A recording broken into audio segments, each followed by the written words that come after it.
Hello, my name is Stuart Smith, the Executive Director of Love Inc. of Clackamas County. Today is February 14th, which means a couple of things. First of all, it is Valentine's Day, so happy Valentine's Day to you and yours. Second of all, it's our birthday here at Love Inc. That's right. February 14th, 2005, we opened our doors and began receiving requests for services. To celebrate, we are launching our new YouTube channel, Healthy Together, where our goal is to provide helpful content regarding poverty alleviation. We are really excited about this channel, and we hope it will be helpful to you in your daily life. So please like, subscribe, and share this channel with those that are close to you. So without further ado, let's get into it with our very first video featuring one of our staff members, Travis Jones. In this video, we are discussing why it's important not just to hand something out to somebody, but to care for the whole person. We had a lot of fun during this conversation, and I think you'll enjoy it as well. Here's Travis and I talking about the Wagon Wheel Principle.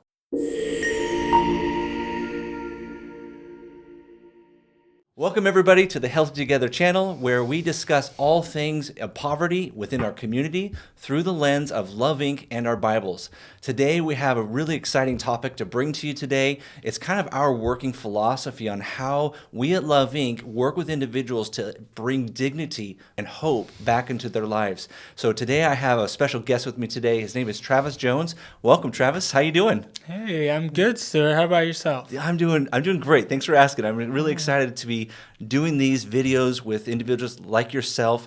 I just want to maybe ask a few questions about yourself before we get into our topic. Yeah. Tell me who Travis Jones is. Let everybody know out there who you are. Yeah, so I am married, been married now for almost 7 years to my wife, Carmen. We've got a dog who is about 6 years old, German Shepherd, and always keeps things interesting. So yeah, but outside of my role here at Love Inc., though, I'm also a student at Multnomah University and finishing up my degree this year. And yeah, I mean, outside of that, yeah, what else about me? That's great. What do you do on staff here? Yeah, on staff here, I'm the program manager. So I kind of have my hand in a little bit of everything. I try to help make sure everything's running smoothly. I do a lot of work on the computers, keeping our systems up and running smoothly as they can, and I just try and help some of our other programs we have running, our classes, and communicating with our GAP ministries, things like that. That's awesome, and you do such a great job here, and I know you do a lot on the computers. Tell me a little bit about maybe your heart. I'm assuming that you do things here at Love Inc. because you have a passion for people, that you have a passion for individuals that are maybe trapped in poverty or just taken advantage of. Where's your heart kind of in that area? Why choose Love Inc. to work for? Yeah, I think a lot of what I've come to learn and see over the last number of years now is just how, as a Christian, as a follower of Jesus, the gospel really, when it takes root in your life, when you believe it, when you believe in Jesus, all of these things, and you're saved, it has a transforming effect that should change how we view the world, how we view other people, how we care for other people. And I think I really appreciate Love Inc.'s focus on how we help people holistically, seeing the needs that they have and wanting to be there and help them with that, but also seeing them as people and not just reducing them to their needs. Yeah. That's good. I appreciate you sharing that. I think it is a beautiful thing within our community here at Love Inc. that we really work through Scripture. We really work through and deal with difficult text and how we can best complement individuals through the lens of the Bible, and something I really enjoy doing here. So good. So I know today that we want to talk about a lot of different things regarding some of our philosophy on how we work with people and how we develop them into healthier characters and healthy individuals moving forward. And the principle that we're going to talk about today is called the Wagon Wheel Principle. And so I'm going to have you break that down for us. But can you maybe just before we get into what or how it works, maybe just share what it is? Yeah. So the Wagon Wheel Principle, it really originally comes from a former Love Inc. director of the Love Inc. in Treasure Valley, Idaho, Lois Tupy, she's the one who kind of created the redemptive compassion philosophy that we use here at Love Inc. for how we try and serve the community. And so the Wagon Wheel Principle is essentially this idea she came up with to help illustrate and help understand this idea of holistic healing, holistic help. And so the wagon wheel has 4 wheels, right? And the first wheel is the physical wheel. There's the emotional wheel, the relational wheel, and the spiritual wheel. Those 4 wheels essentially make up who we are as people. It makes up the physical side. We have physical bodies that need care and attention. We have a spiritual side of ourselves that we have, like, that needs attention as well. There's our emotions that we feel, and there's our relationships that we have with other people. That's how we connect with others. And those 4 ideas make up the 4 wagon wheels. And the reason why she uses the term wagon wheel is because without one of those wheels, or if one of those wheels is damaged, the whole is not going to move together very well. It's not going to function very well. It's like this idea the whole is greater than just the sum of each part. So no one part has more value over the other. They all need to be functioning properly together in order to continue moving along smoothly through life. And so that's kind of the wagon wheel principle, is that it's not just one aspect of ourselves as people that we have. There's 4 different sides to us that we have that we need to pay attention to in order to live a healthy life, to function well in the society we're in. And then to add on that, though, one thing that we noticed during our just kind of thinking out loud brainstorming sessions we've had here is the church's role in helping people heal holistically. And so if you'll notice, the 4 wheels I have mentioned, the acronym for that would be P for physical, E emotional, R relational, and S for spiritual. And then that's very close to the word person. So we were like, okay, what else could we like recognize in that could make the word person? And so what really you came up with these words of O is optimism, and N would be like a new network, or like a network. And so we have the 4 sides to us, the PERS, and then the church, in their role of helping people heal and become whole, provides optimism or hope for them, and a new network of people, to support them and really help them with, that relational wheel, that spiritual help. Both of them, optimism and a new network, will help with all the other wheels, kind of help the person go on and function healthily. Oh, that's awesome. So one of the things you mentioned is that we are these 4 elements, these 4 wheels that Lois talks about. It's kind of our who we are in the sight of God, or it's our value. It's how we receive, or how we contribute to society, but also receive dignity and how we receive some of our value. Do you find kind of in the tension is like, do you find that churches often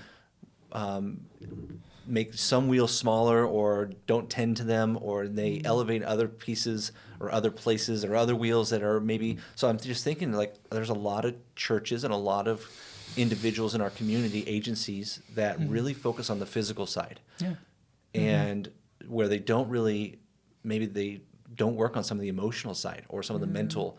Maybe just share something about that, as far as like how other agencies and how we try and balance those 4 wheels to make that, as you mentioned, have that wagon roll. Yeah. I think you got people kind of leaning to all different sides of the spectrum, or all different wheels, really, in society. I mean, on the one hand, the church, oftentimes, especially, I'm thinking of, more church in America in the last 100 years, 200 years, has oftentimes ended up having a focus of, like saving the soul, evangelism, which is is good. Yeah, we need to save our souls. But that's more of a focus and emphasis on that spiritual aspect of us to the detriment of the other aspects where it's all about going in and saving the person, but who cares about, if they're living in poverty, if they're a slave, if they're being oppressed, who cares about that? They're saved, right? And that's not good. That's not healthy, because Jesus came to save our souls, but also to be with us now, to change our lives now, not just make it so we can go to heaven one day. Outside of that too, I mean, and you see this a lot more in like government side of things as well now, but it's a part of the church now too, and how we try to help people as the church has come around and realized, oh, we can't just, save their soul. Like, we should actually be kind and help people out when they're in need. But sometimes then the focus has shifted to where it's just on the physical, and where we're just trying to meet the need, where we're just trying to give them the stuff that they want and send them on their way. And we don't care to engage them relationally and help them with relationships. We don't care to help them with their emotions, or even, it's poor too that the church has kind of forgotten the spiritual side sometimes of helping other people. And then there's other ways too. Oftentimes, I know for myself growing up in church, there was a lot of like de-emphasizing the emotional side of us as people. Your emotions lie to you. Your emotions aren't real. You have to ignore them. You have to tell yourself the truth, which, yes, I know that emotions are not always the truth, but we can't ignore the emotional side of it that we feel. Our emotions, God gave us emotions, joy, grief, sorrow, anger. Like, we feel all of these different emotions. And so how do we feel them in a healthy way, express them in a healthy way that doesn't harm others, that doesn't deny the truth, but also still allows us to feel the emotions we were made to feel. So, yeah, it is interesting. I know that when I just feel sad or I feel happy, like those are real to me. mm-hmm. And how I wonder if some agencies and maybe other nonprofits or whatnot, when they're not helping or focusing on the balance of all four of those wheels, if we neglect emotion as an example, maybe that's a mental health or whatever that might look like, but just to say, I know for us, when we just share somebody's name back to them on the phone, like that's a dopamine hit, right? That's an emotional stimulus that they get to experience because we're using their name and we're walking with them and wanting to journey with them. Yeah. And I don't know that a lot of people put a lot of credence to that. I don't know if a lot of other agencies or nonprofits or whatnot, or even churches in there really maybe understand some of that piece. What other aspects do you see, according to that wagon wheel, one of those wheels, do you see are often neglected within the church or ministry or Christians? Mm-hmm. Yeah, I think I see so a couple of things. The relational wheel is a hard one to address because it's costly. It's easy for us to give someone a smile, say hello, ask how they're doing, then give them their stuff and be on our way with our day and let them be on their way with their day. But to invest relationally in somebody, which is, one of our core values here at Love Inc. is investing relationally, that takes time. That takes an investment of more than just maybe your money, maybe physical resources you have.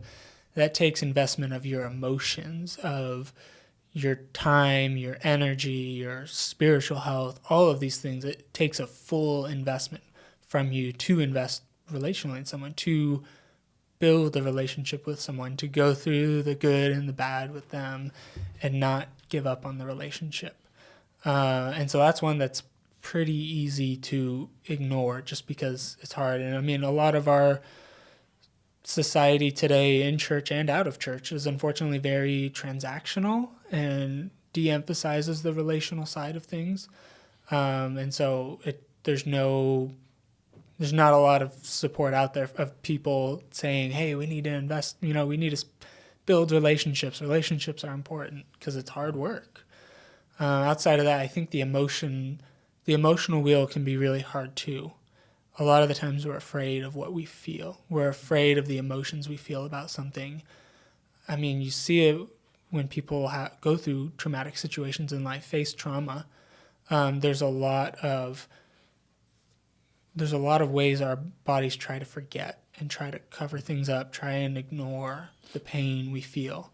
But as I believe he's a psychologist I heard speaking on a podcast once, Dan Allender, said that the trauma will have its day, and that regardless of how much we try to ignore that emotional wheel, it will have its day. It will get to you. And I think more and more people are realizing they can't run from the emotions they're feeling. They need to be addressed. They need to be felt and worked through so that they can recognize them for what they are, but then be able to go on with their life and function without being overwhelmed by it. Yeah, and I wonder if, and I believe that we are a safe place for our clients to be sharing some of their story with us. And I think that the thing that I hear when I'm downstairs on the phones with our volunteers, that individuals are sharing their emotion, they're sharing real life situations. And sometimes I do hear from the voices of our volunteers that there's like the response of like, how are you doing today, is very robotic from our client side. Oh, yeah. Until our volunteers dig a little bit deeper, because they actually care. Yeah. And I think that it takes our clients back. Like they don't know really how to, respond to someone who actually is interest in them as an individual. The difference between, like I think you mentioned a moment ago, like it's easy to give somebody a check or give them cash or to pay their rent or do rent assistance of sorts, but to actually spend time with them is in so many ways way more healing emotionally than anything else. That investment in people is really what I think the Bible tells us to do and to be about. And I feel that, it is so important to us in this culture, this individualistic culture, to battle that. Yeah. We come, like, I know for us and for me, like my garage door comes with a remote to where I can drive right up to my driveway, press the button, drive in, shut the door, go inside and go into my room and be on my phone and just never have to talk to anybody. Yeah. But that's not what the Bible calls us to do. I think that the relational part feeds into the emotional state as well, it seems. Yeah. You see I was reading in Luke recently, and it was the story, I want to say it was Luke chapter 8, where he's going with, I believe it was Jairus, the leader of the synagogue, to go heal his daughter who had died. Well, she hadn't died yet, but she ended up dying, and Jesus raised her back. But on the way there, the woman who had been bleeding for like 12 plus years came and touched him in the middle of the crowd and is healed from that touch. And it's interesting to notice that Jesus stops everything on the way, and ultimately the girl dies because he doesn't get there in time, but that's no problem for him. He raises her back. But he stops everything to talk to this woman who touched him, whom he healed, kind of unwillingly in a way, like he wasn't touching her, trying to heal her. And he stopped because for him, the goal, the focus of his life and his ministry wasn't just to heal people. He wanted to get to know her. He wanted, like, who is this woman who has just been healed? Who are you? Like, what's going on? He wanted to develop that relationship with her. So he stopped everything to do that. And he's interrupted time and time again throughout his life on earth. And not once is it a problem for him. He loves that relationship he gets to have with many people. Yeah, that's awesome. And so I know that we talked a lot about the PERS, where we kind of had this self-discovery that this is almost making up the name or the word person. Yeah. And I think that when we kind of recognized that, we started putting these letters and words in there. Maybe just, so we talked about the physical a little bit, that we want to care for their physical state because that is where they first come to us. They have a need. They have some material, they're low resource in some area in their life. They come to us with a physical need, and we want to provide relief for that. And we work through that. What they find is that we invest in them relationally, invest in them emotionally, and then also spiritually. We do pray for them, and we do ask them where they're attending church, and we try to open that door to the spiritual conversation as well. But then we get into the O and the N, which we talk about here is that's the larger community, including the churches, church members, businesses, the other agencies, and so. Maybe share a little bit more on like the O and the N, which is optimism, which we just needed a word for the word hope. Yeah. They need hope, right? They need a Right. hope for their future. Yeah. That's such a big piece of it. So we came with the word optimism, and then the new network. And we share this a lot around here, is that a lot of our clients have friends or relatives or people in their lives that when they have to cross a large or have to make a big decision, they go to people with faulty perceptions on the world. So they get bad influence, they get bad ideas, and so we want to provide a new network of individuals that can come around them and support them, put up kind of a trellis around them, like a tomato plant needs a trellis to grow. We try and provide that through our church community. So I've kind of gotten into a little bit, but can you just share a little bit more and how it's connected to the other Wagon Wheel principles? Yeah, so optimism or hope, that's huge for developing in life. When you face hardship, when you face difficulties, having hope that it won't always be this way. It won't always be this difficult. Things will get better. I think that's huge, because without that, what motivation do you have to keep going forward? What motivation do you have to try to do anything different? And, for us, members of the church, we have that hope in Christ. But just being able to provide that, having people around you who can encourage you and let you know, like, it won't always be this way. It won't always be this hard. Like, things will get better. Without that, it's kind of hard to grow, to become healthier, to have a happier life. The new network, I think, connects very close. So I think the optimism, the hope, that connects very closely with the emotional and the spiritual wheels. The spiritual, that's in a lot of ways where we can get a lot of optimism or hope from. And the emotional, because that affects our emotions and how we feel about our situation. If I don't have hope, if I'm not optimistic about my future getting any better, then I'm going to be pretty bummed out and pretty depressed.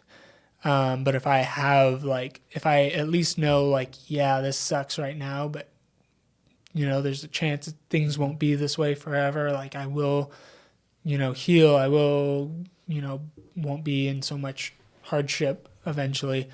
Then I at least have that encouragement, and I can keep going and hoping for that day to come.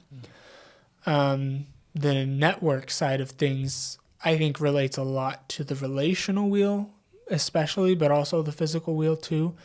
The network is essentially the relationships in our life, the family we have supporting us, the friends, maybe the church community or faith community that we're a part of, maybe even our neighborhood, the people we live by. Having that network to support you gives you healthier relationships, which the relationships have an effect on all the wheels, just like all the wheels have an effect on each other. But then it also provides that physical support in that there are people there who care for you. And if you have a need, something comes up, your car breaks down, you lose your job, those people are there for you and can care for you and support you in ways that if you didn't have those relationships, if you didn't have that network of people around you, you'd be a lot more hard-pressed to find that support. Yeah, the thing that came to my mind as you're sharing, especially on the optimism in the new network, is what we talk about within the healthy together is the first and second world order change. And that first order change is when we are doing something for that individual, like we're providing the relief, we're providing the trestle, we're providing those things. The second order, of course, is they are able now to do it for themselves. And some of that I think we talk about is like, okay, we do it for them, then it's in their heart, it's in their skill set, and then they can now then do it for themselves. And I don't know anybody, including myself and maybe yourself, that can do anything on our own. Yeah. And when we look at someone who is low resource, they're low income or working poor, all of these words we throw around, and we forget that there's real people there that need help, just like we need help. Yeah. Just the other day I got a flat tire on my car, and I'm self-sufficient. Like I got I got the car jack out, I lifted the car up, but I forgot to put on the e-brake, and so the car started rolling forward a little bit, which trapped the jack underneath the car, and I couldn't go up and I couldn't go back down. Oh no. So I need help. Yeah. I can't move my car, and the funny part was I'm like, okay, I'll get in my car, start it, reverse a little bit, but because of the traction control on the car, it's front wheel drive, it didn't move. So now I'm literally really stuck. And so I knocked on the door at the building here where we serve, and I talked with Pastor John, and I said, hey, I need to borrow your car's jack so I can get my car's jack out, Yeah. And it's just a great example that, we all need assistance. Yeah. None of us really, we are a community, whether we like it or not. And I think that it's irresponsible on our part to ask somebody to almost like pull themselves up by their own bootstraps, or even that one line, that line that says, teach a person to fish, or give them a fish they eat for the day, teach them to fish, and they eat for a lifetime. Well, if you just teach them how to fish, that means they're not going to eat today. It's going to take some time for them to get. I mean, proverbially speaking, right? But it's going to take them some time to learn the skills, to learn the trade, to get the job. I mean, if they got a job today, as quickly as possible, they still have to wait 2 weeks for their first paycheck maybe. Yeah. That's 2 weeks without maybe some of those necessary resources or things to help them move forward. It could be it could be the difference of being evicted. Yeah. Even though they just got a job, Yeah, and building off that metaphor, John Perkins brings an interesting point to that too. He asks, well, who owns the pond? And that just something that came to mind as you were saying that. But yeah, you're right. We all very much depend on one another, regardless of how individual we think we are, how self-sufficient we think we are. We depend on other people a lot. Stephen Covey wrote in his one of his books that there's different levels of like maturity. The first one, like as kids, we're very dependent upon other people. But as we grow older, we become more independent, and we kind of think that that's like maturity. Like you're independent, you're good on your own, you don't need anybody else. But that's not true maturity. Maturity is actually when you reach the interdependent phase, where I'm not necessarily dependent on people completely, but also I depend on other people and they depend on me, and recognizing that connection of how I need you and you need me, and that's okay. Like I don't need to be independent from you. We actually are supposed to be depending on one another. And I think that's where we want to get ourselves personally, and we want to help other people get to that point too, where they can be interdependent on other people, have that network around them to support them, and that they can support too, because we all bring something to the table. Yeah, that's so good. And so I think that was what we were realizing when we were looking at this wagon wheel principle in the very beginning, is that it's bigger than just that person becoming whole, or having all four wheels balanced. Right. Like we really need to put and assemble something within our church community. So this is a big ask for our churches, to engage with individuals that are low resource, those that are working poor, the poverty, to work with individuals in a different way now. That they can't just do a drive at their church and then hand things out downtown, or they can't just, raise funds and support like even an organization like us, which we do appreciate the funds, but sure. but it's more than that. Like Yeah. the people that we're serving, like our clients, like we see over 200 to 300 clients every year, Yeah. and we need to put them into a community. We need to give them hope. We need to give them that optimistic hope. And we can't do that with our staff. I mean, we do what we're really trying to do is facilitate that through the churches, because it's just too big for us. We need help, So that's really exciting. So PERSON is our wagon wheel principle that we roll with here, and we have a lot of fun with it. But it is our way that we address the needs of the whole person here, as you've shared. So I really appreciate what you've shared with us today. And just wrapping up, I just want to ask: is there anything else that we've talked about? Anything else that's kind of on your heart, your mind, that you've related to this topic, related to the subject, that you feel is important to share? Yeah, just the way that all aspects of ourselves are interdependent on one another. Like how I was saying, we're interdependent on each other, but even within ourselves individually, the different wagon wheels all affect one another. And it's interesting when you think about like a car, for instance. If one thing on the car is slightly off, it can affect everything else very negatively. It can cause if the oil is low, that can cause issues all throughout the engine, and that can cause issues with, the wheels not working, and just mess all these things up. And in a much more complex way, we are very much like that too, where, if I am physically hungry, I have a lot more difficulty paying attention and learning, and my emotions are a lot more out of control, and that affects how I have relationship with other people, and that affects my spiritual health. So, all these different aspects of ourselves affect one another. And so recognizing that and learning how can we help people in a way that addresses their humanity, their complex humanity that we can't fully understand even. Just trying to go from there and operate in a very personal way with people, seeing them as the complex people they are and trying to help them in a way that addresses the complexities that they have. That's good. So what I'm hearing you say is, as we are all growing towards Christ, be kind to one another. Yeah. Yep. That's so good. Yeah. Thank you, Travis, for sharing. Thank you for being here. We love you on staff and so grateful for you and for everything you bring to the table here, for helping us produce this video and what we are trying to just achieve within our community, just raising that bar of understanding how we can contribute to the health of our community, specifically individuals that are low resource or those that are in poverty. So thank you so much for being here. Really appreciate it. Yeah, thanks for having me. I enjoy these conversations. That's a lot of fun.